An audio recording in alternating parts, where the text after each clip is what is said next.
We're back at my neighbour Deb's front garden where we've had some fantastic crops. The weeds got quite away, lots of edible weeds in summer. We had a lot of fat hen for the chickens and for us for salads, and a lot of amaranth, which that's the seed head of. We didn't let it bother to seed because a lot of it will be in there already from the few that would have dropped, because it produces many tiny seeds. This is in Greek called litter, and it's a really valuable heat tolerant summer green. So all of that, instead of chopping it and laying it over the ground, or instead of piling it up in the compost heap elsewhere, I thought maybe we can compost it in situ. And the weeds in the weed seed bank in this soil has become such a problem that we thought we would try using a jute weed mat. So this is biodegradable, rots down. It's used in revegetation plantings.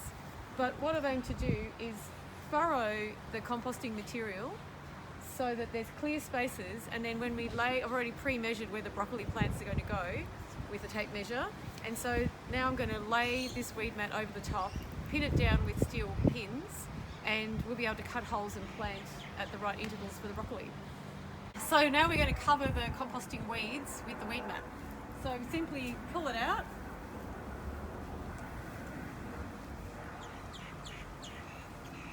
and you need to cover all the weeds. Bit of stomping on the soil. I don't know, we might just leave this calendula because it's really nice. Pull it flat.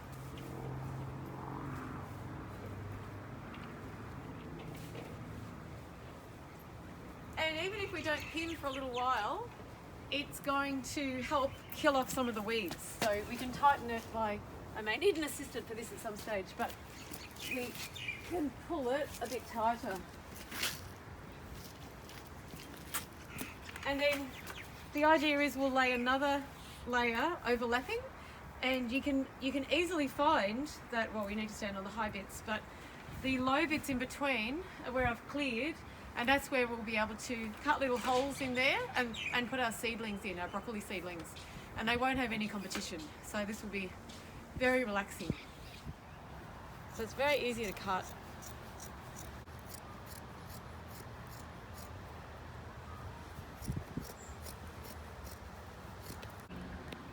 So now we need to hold down the weed mat.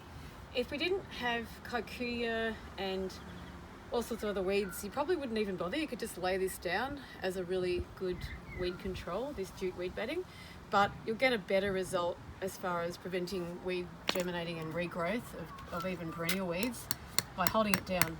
And you hold it down by hammering in steel pegs. I prefer U-shaped, some people use J, which are just that little bit missing. They can be slightly cheaper. Now, you can decide yourself how close to put them. They're not cheap, so that can be decided by your budget, how close you put them together. But you'll get a better job the closer you put them together.